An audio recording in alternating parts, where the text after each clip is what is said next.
Buenos días y bienvenidos a esta presentación del libro Carlos Emilio Montañés. Cuando nos planteamos la edición de la obra, pensamos también el aspecto inédito de ser la primera biografía suya publicada en castellano y, por supuesto, su incuestionable conexión con sus raíces aragonesas. Lo explica, dice, yo no voy a ser un Tesla, pero sí que puedo hacer alguna cosa por el país. ¿Y qué puedo hacer?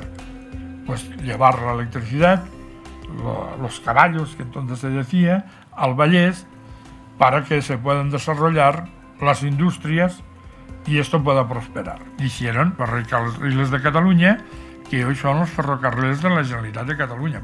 Es un personaje clave en este sentido también para Aragón, porque no se olvida de Aragón, es el fundador de la Casa de Aragón aquí en Madrid. Era una figura desconocida que había que fomentarla. Tiene una buena raíz aragonesa que creo que siempre eso encaja perfectamente con la base de nuestra fundación, de lo que pretendemos promocionar, pero también con una proyección universal.